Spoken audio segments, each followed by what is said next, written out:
नमस्कार प्रिय दर्शकों, मैं एस्ट्रो देव दुबे स्वागत करता हूं आपका अपने इस YouTube चैनल पर और हाजिर हूं इस साप्ताहिक राशिफल के कार्यक्रम को लेकर के। प्रिय दर्शकों, हम जानेंगे कौन से वह ग्रह हैं जो इस सप्ताह कन्या राशि वालों के लिए बेहद लाभ सिद्ध करने वाले हैं और कौन से वह ग्रह हैं जो इस सप्ताह कन्या राशि वालों के लिए बेहद हानिकारक सिद्ध होने वाले हैं। तो कार्यक्रम प्रारंभ करने से पूर्व आइए वार के स्वामी और नवग्रहों को नमन कर कार्यक्रम प्रारंभ करते हैं। जैसा कि आप देख रहे हैं, कन्या लग्न का चार्ट आपके सामने उपस्थित है। सबसे पहले हम बात करेंगे हेल्थ की कि इस सप्ताह कन्या राशि के जो जातक हैं या कन्या राशि के जो लोग हैं उनका स्वास्थ्य कैसा होगा, स्वास्थ्य में क्या परिवर्तन होंगे, जो लोग बीमार हैं क्या ठीक होने के योग हैं या नहीं, या जो लोग ठीक हैं वो भी उनके बीमार होने के योग तो नहीं दिखाई दे रहे। और उसके बाद बात करेंगे कैरियर की। कैरियर के दृष्टिकोण से यह समय कैसा होगा, या जो लोग कैरियर बनाना चाहते हैं, जो लोग पढ़ाई पूरी कर चुके हैं, उनके लिए जो आगे की गतिविधियां, उनके लिए यह समय कैसा होगा, अर्थात वो किस में अपना कैरियर बनाएंगे। उसके बाद हम लोग बात करेंगे बिजनेस की। जो लोग नए कारोबार प्रारंभ करना चाहते हैं, नया बिजनेस प्रारंभ करना चाहते हैं, किसी भी कार्य से जुड़ा हुआ बिजनेस, तो क्या वो प्रारंभ होंगे या नहीं, या उसमें होगा कि नहीं। उसके बाद हम बात करेंगे जॉब की। जो लोग नौकरी के क्षेत्र में ट्राई कर रहे हैं, या जो लोग गवर्नमेंट जॉब या अन्य भी क्षेत्र में जॉब ट्राई कर रहे हैं, उनके लिए यह समय कैसा होगा। उसके बाद हम बात करेंगे लव लाइफ की। देखिए, प्रेम एक पवित्र बंधन है, प्रेम एक पवित्र संबंध है। तो हम बात करेंगे कि जो लोग प्रेम में पड़ चुके हैं, जिनका विवाह हो चुका है, उनके लिए समय कैसा होगा, या जो लोग प्रेम करना चाहते हैं, जो लोग रिलेशनशिप में आना चाहते हैं, वो आएंगे या नहीं, या जिन लोग का प्रेम संबंध अभी चल रहा है, जिनका रिलेशनशिप चल रहा है, उनके लिए समय कैसा होगा।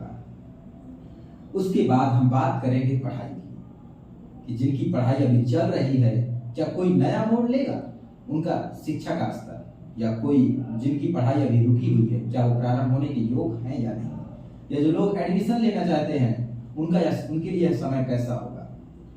उसके बाद हम लोग बात करेंगे यात्रा की कि यात्रा के दृष्टिकोण से यह समय कैसा होगा, यात्रा का साथ उनको मिलेगा या नहीं, या यात्रा उनके लिए लाभकारी सिद्ध होगी या नहीं। उसके बाद हम बात करेंगे उपाय, कौन सा वह उपाय है, कौन सा वह दान है, कौन सा वह जप है, कौन सा वह स्नान है, जिसे करने से इन सारी जो प्रॉब्लम होने वाले हैं उनसे आप बच सकते हैं। चलिए कार्यक्रम प्रारंभ करते हैं। कन्या लग्न की पत्रिका आपके सामने उपस्थित है। जब भी स्वास्थ्य की बात आती है, हम लोग देखते हैं 6th हाउस, अर्थात 6वें घर को देखते हैं। 6वें घर में शनि की राशि में राहु देवता संचरण कर रहे हैं और लग्न में चंद्रमा संचरण कर रहे हैं बुध की राशि में। कहीं ना कहीं स्वास्थ्य के दृष्टिकोण से यह समय इनके लिए बिल्कुल उत्तम नहीं है। अब मैं आपको बता दूं, उत्तम इसलिए नहीं है क्योंकि राहु वहां पर शनि की राशि में संचरण कर रहे हैं और ऐसा जातक हो सकता है किसी नशे के लत में पड़ करके अपना स्वास्थ्य खराब करे, नशे की लत में पड़ करके अपना स्वास्थ्य खराब करे। और एक बात इसमें और है कि जब भी हम स्वास्थ्य की बात करते हैं, लग्न को देखते हैं, क्योंकि जिसका स्वास्थ्य खराब होगा वह व्यक्ति कौन है, अर्थात लग्न ही तो है। तो लग्न में चंद्रमा जो कि मन के कारक है, बुध की राशि में संचरण कर रहे हैं। 3 और 6 के स्वामी बुध है, अर्थात गणेश जी। तो कन्या राशि में जो कि बुद्धि के देवता हैं, जो चंद्रमा, तो ऐसा जातक चंचलता में आकर के कोई ऐसा निर्णय ले लेगा नशे इत्यादि से, जिससे उसके स्वास्थ्य खराब होने का चांस है। अब उसके बाद हम लोग बात करेंगे कैरियर कि जो लोग पढ़ाई पूरी कर चुके हैं, कोई लोग ट्राई कर रहे हैं कि हम यहाँ कैरियर बनाएं, इस क्षेत्र में कैरियर बनाएं या इस क्षेत्र में कैरियर बनाएं, तो देखिए जब भी कैरियर की बात होगी 10th हाउस को हम जरूर देखेंगे, अर्थात 10वें घर को, 9th हाउस को। तो कैरियर की बात करने से पहले हम यहाँ पर देखते हैं लग्न में चंद्रमा का संचरण ट्रांजिट चल रहा है कन्या राशि में। चंद्रमा 28 तारीख तक यहाँ, यहाँ और यहाँ ट्रांजिट करेंगे, वृश्चिक राशि में ट्रांजिट करेंगे। जैसा मैंने आपको बताया कि सवा दो दिन चंद्रमा एक राशि में ट्रांजिट करते हैं। तो कैरियर के दृष्टिकोण से देखा जाए तो यह समय इनके लिए बेहद लाभकारी है, अर्थात जो लोग कैरियर बनाना चाहते हैं वो बना सकते हैं शिक्षा के क्षेत्र में, और कैरियर एक नई ऊर्जा का निर्माण होगा, नए कार्य बनेंगे कैरियर के क्षेत्र में।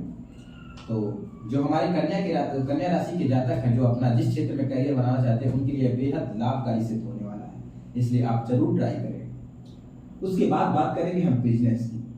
जो लोग व्यापार के दृष्टिकोण से अद्भुत संयोग है, सूर्य और बुध की युति यहाँ पर बुधादित्य योग का निर्माण कर रहा है, वहीं मंगल भाग्य भाव में अर्थात शुक्र की राशि में संचरण कर रहे हैं, और चंद्रमा लग्न में संचरण कर रहे हैं कन्या राशि बुध की राशि में। देखिए जो यह समय है बहुत ही अद्भुत है, शुक्र और बुध की युति बुधादित्य योग, और व्यापार के क्षेत्र में सूर्य और बुध बुधादित्य योग का निर्माण कर रहे हैं। जो लोग अपना व्यापार दूर दूर तक फैलाना चाहते हैं, अर्थात जिनका व्यापार ऐसा है कि चारों तरफ दिग्विजय में उनका नाम है, वो लोग के लिए समय बहुत ही अद्भुत है, बहुत ही खास सिद्ध होने वाला है। इसलिए जो भी व्यापार करना चाहते हैं, जो भी बिजनेस करना चाहते हैं वो प्रारंभ कर सकते हैं।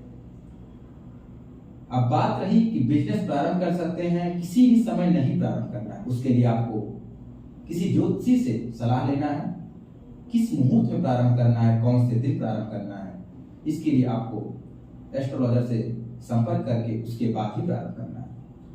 अब बात करते हैं जॉब की। देखिए जब भी जॉब की बात होगी 9th house, 10th house, 11th house और लग्न का विचार हम लोग करेंगे, क्योंकि लग्न ही वह व्यक्ति है जो जॉब करेगा, अर्थात जब लग्न ही कमजोर है, जब मैं ही कमजोर हूं, मेरा शरीर ही नहीं है, तो जॉब करेगा कौन?